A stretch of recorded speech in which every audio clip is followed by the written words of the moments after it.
I don't know about you, but I typically buy watches because I like them, not because I want them to give me lasting mental trauma. I already have a recurring nightmare where everyone in my class has been told we missed a year and have to go back to school to complete it, and no one else but me seems to care. I have a mortgage to pay. Anyway, despite the occupational hazard, I've gone in deep and found the weirdest watches in the world.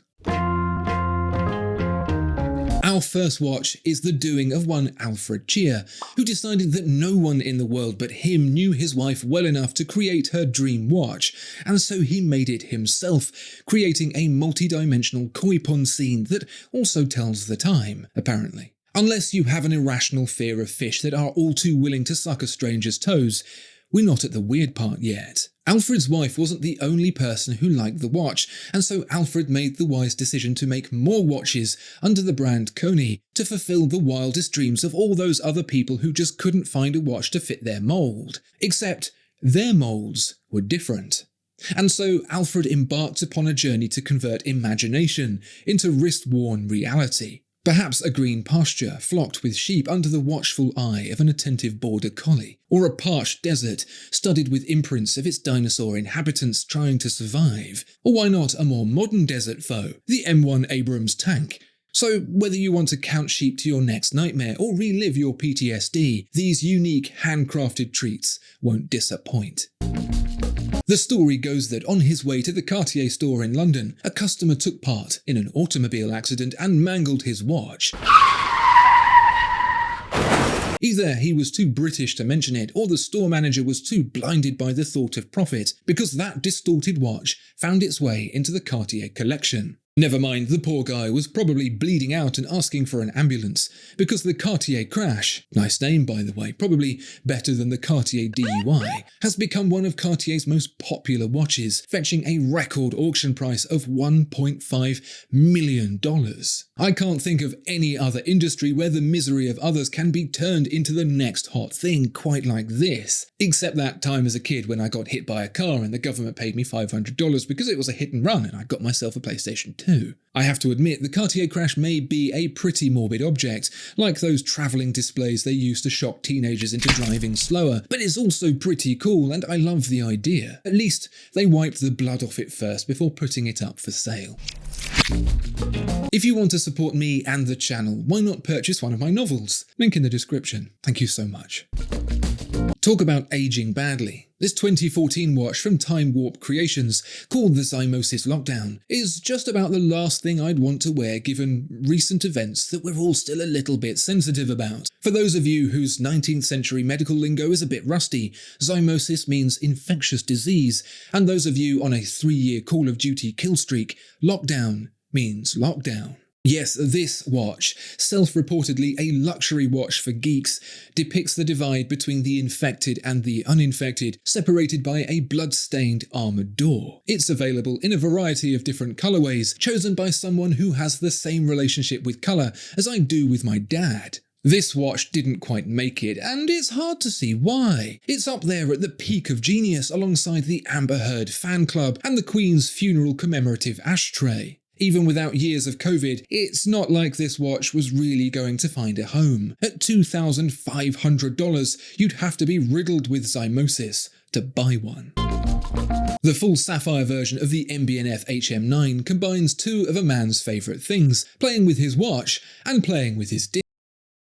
What's especially weird about the HM9 is that whilst the most disgusting thing about the Zymosis Lockdown was its price, at $500,000, the HM9 SV is still a watch I'd really want to own. It's utterly insane to me that someone would apply absolute peak craftsmanship to a watch that looks like it came from the mind of Jerry Anderson. This watch just came right in and made Hot Wheels its sweet bitch. It doesn't just look mental, it is mental. It's got two balance wheels because why not? Combined together by the most expensive looking pepper grinder in the history of man. There's even two propellers on the bottom that spin around because, well, I told you. Why not? Who doesn't love a spinny thing? And if you didn't look at those shiny sapphire balls straddling either side of that girthy shaft and think what I know you're thinking right now, then either you've just stopped off on your way from Mars to get a snack or you're a lying sack of potatoes. Your choice. MB&F is just about the best thing to happen to the watch industry because Lord knows we didn't need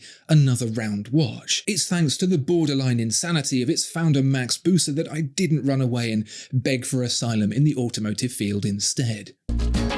Now, at first glance, you might look at this watch and think, I don't see what the big deal is. And yeah, sure, the Royal Oak Offshore, as big and as chunky as it is, isn't for everyone. But it is for many. Consider it the natural path of evolution for the Royal Oak. In the 1970s, it was all slim and cool and doing its homework last minute. Now it's piled on the pounds and has a slightly weird obsession with its childhood. This is, ostensibly, a good-looking watch. That case, moulded by the Royal Oak concept, is sleek and interesting. The tourbillon capped with the brand's logo is a sight to behold as it rises up from the base of the dial. That's not the only thing rising up, though. By this point you'll have noticed, or will already be familiar with, the gentleman crouched on the dial. That's Marvel's Black Panther, which gives this Royal Oak Offshore Black Panther flying tourbillon its name. Now let's lay a few cards on the table for a second. First one.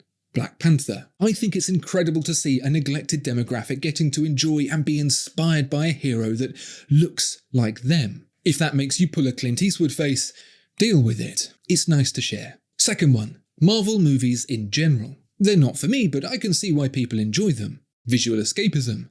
Not quite sure why it took 14 years for people to finally realise that each movie is basically the same story with a different costume, but we're just about getting to the point where everyone is starting to question the motives of a conglomerate that publicly releases its entertainment in phases. Where, to me at least, it gets especially weird is when you consider homogenizing that world with one of $160,000 watches. Yes, you can have your favourite superhero on a watch for $160,000. Well, you could because there were only 250 of them, and because of reasons, they're all sold. It's part of a trend of luxurizing, a new word for you there, entertainment. Mario, emojis, superheroes. The younger the fan base, the better, apparently. For me, it gets even weirder still when Audemars Piguet presents the watch as being, quote, powered by vibranium, a material used in the Marvel universe for Black Panther's suit, and one I thought Hitachi had the sole usage rights to in the real world. But the sweet corn on the turd for me with this watch isn't the size or the colour,